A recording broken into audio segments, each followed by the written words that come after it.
Greetings, everyone. I say that word a lot. For some reason, I just like greetings. I also use it in emails a lot. Greetings and Greetings. salutations. Yes. Uh, am I an old man at heart with fancy language? Perhaps. Speaking of old men at heart with very fancy language, that is very interesting, at least in my opinion. Jordan Peterson. Dr. So, Jordan Peterson. Dr. Jordan Peterson, professor of psychology, my understanding. Yep. Yep, that's And correct. he wrote a little book called 12 Rules for Life An and antidote for chaos. an antidote for chaos, and his in his way tried to be a guiding force for men, young men, and also a not specifically young women, but sort of Yeah, I don't think a he little was bit more specifically broadly. going for young men, but I do think that Yeah, a lot of young men latched onto something that he presented that was missing from their lives. mm. A man who was compassionate, intelligent, well spoken, capable of speaking to the truth of the realities that they experienced. I don't You think know he what? intended to target young men, but I think that he gained a following for that reason. Yeah, you know what? When you were describing that, it made me think of how you described Atticus Finch, because that's how you described Atticus Finch. Like those almost, I think it was those words exactly.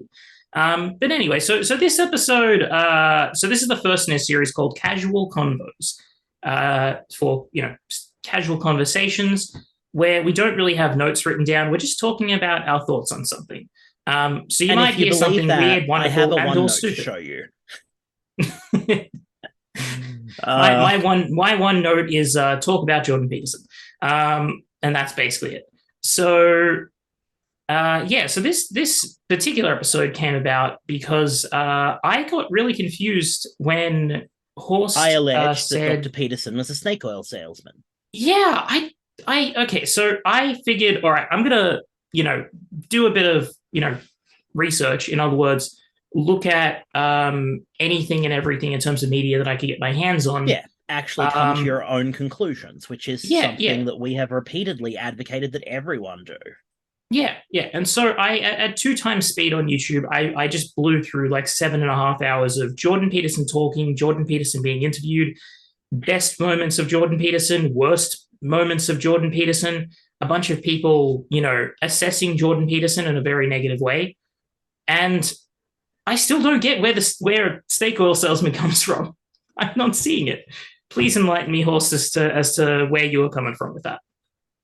Okay, so here's the thing. Dr. Peterson is eminently qualified to speak on many matters of human psychology. His notes on developmental psychology are a little unorthodox, but factually academically sound. Hmm. He earned his doctorate honestly.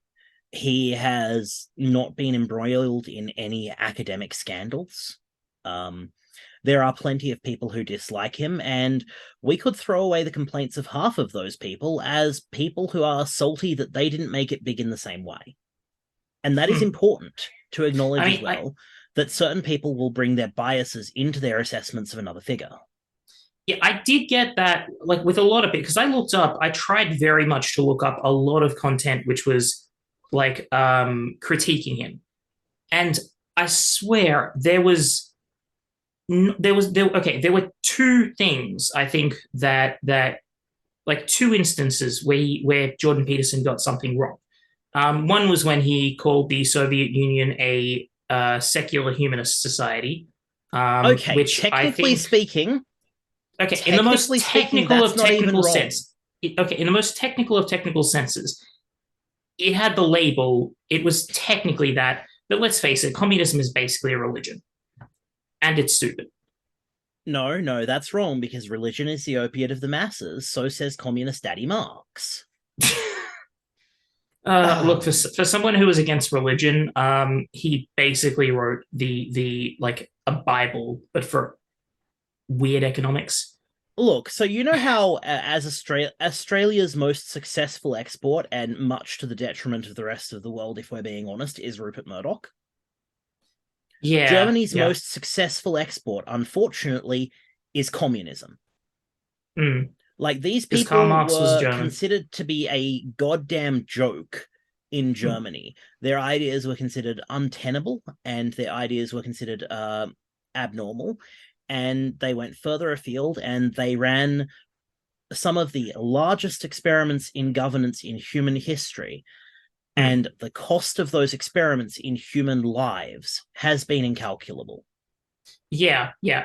Like the best estimates that I've seen are between 30 and 50 million people, and the most wild estimates are anywhere up to 100 million, which either way is quite staggering. We're also more than halfway through our time, so I do need So to let's like, get back to the snake oil salesman bit. yeah, what? Why though? Because I like again, that's the one thing he kind of got wrong, and the only other thing that I saw that he kind of got wrong, he literally like figured out that he might be wrong on it about it in real time and said, you know what, I might be wrong. And that Yep. was when he was saying that people shouldn't be forced to bake a wedding cake for a gay couple. But then somebody brought up segregation and said that, well, forcing people by the law to not discriminate against black people was how they ended segregation. And he said, how are they different? And he said, and he thought about it for just a second and he was like, it might not be different. I might be wrong there. I mean, Yep. that shows a profound intellectual maturity and honesty to be able That to shows a just straight away profound admit, intellectual integrity. yeah, Um, yeah. So I'm like, where's? Please tell me, please enlighten me, because Again, I'm. as I've said, his academic credentials are sound. What I Hmm. take exception to is the fact that he has cultivated an audience and, sorry, trying to figure out phrasing quickly. He has said to his audience, I have the answers. None of us have the answers. His To be fair, his to be fair, I mean, when it comes to a lot of political problems, we're saying we have the answers. We're saying like we're claiming to have the answers. So depending on what he's talking about, it might not be that even bolder claim, you know, let alone incorrect. If he's talking Do about you know what most psychology of and our personal answers are? development, Do you he know could what very most well of be our right. answers are to the political problems? Mm-hmm. It's listen to the people who actually know what they're talking about instead of the people who are trying to sell you something. Yeah. Like, I that's mean, that's that's a yeah. generally good piece of advice, and it's applicable to basically every area of policy. Uh, but with regards to Jordan Peterson, like it starts with the book. It starts with the book. He promises you an antidote for chaos. I am not exactly an unchaotic person. I I'm not taking the Zoom background down because the backdrop of my room is chaos.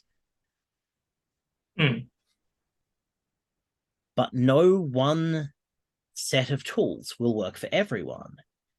And Agreed. as I've pointed out last time, even Dr. Peterson himself seems to have fallen to a certain amount of chaos in his life that his own True. systems haven't been able to prevent. And I really think that the snake oil being sold is the one size fits all solution.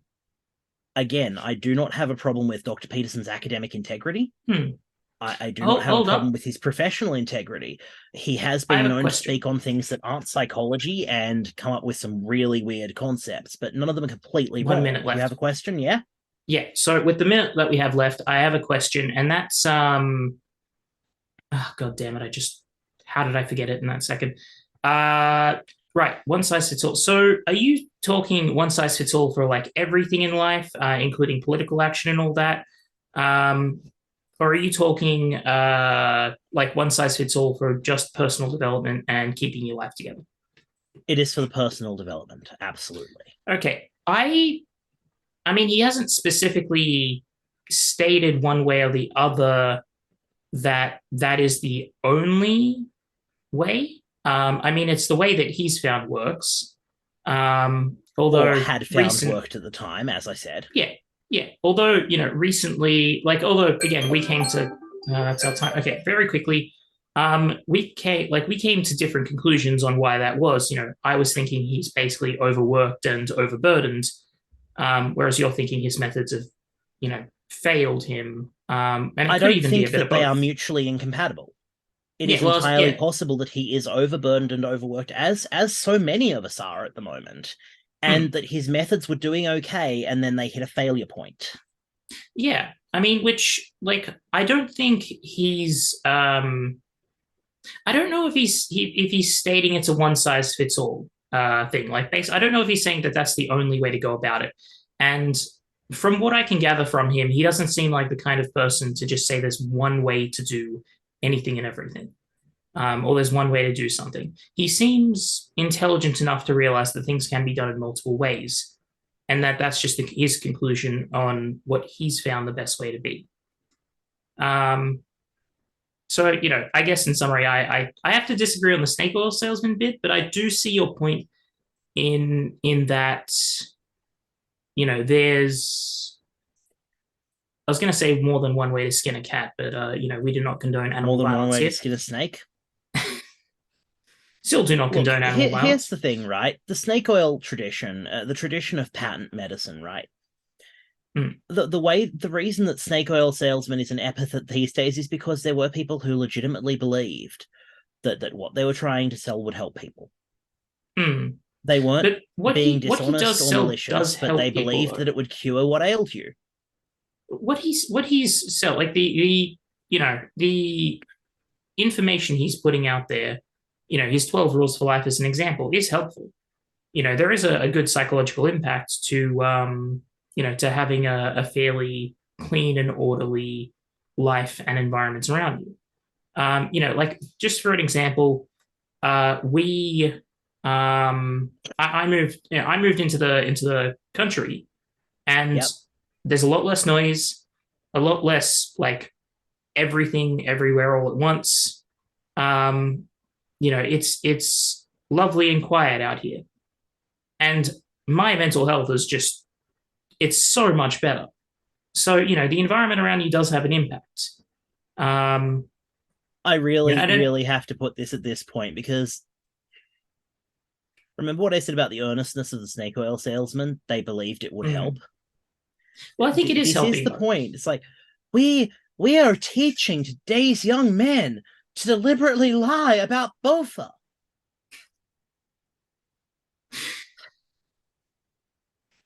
That'll make sense in post, I promise. It will make sense in post. I think we'll have to agree to disagree here, because I think that what he's doing is helping, and I think maybe what Dr. Peterson prescribes is the cure for your madness. And you know what? If that's the case, I'm not going to shame you for it. I'm not going to say that you've been suckered into a cult. I am just going to observe that, as with so many other medical situations, to continue stretching the metaphor, what helps one person may not help or may even actively harm another. Yeah. Interesting conversation. Well, that's our first casual convo. We'll let everyone go because we've run over time. We always do. We always, way too much. 12 rules for time, an antidote for running over time. This meeting could have been an email. Catch you later. Good night, y'all.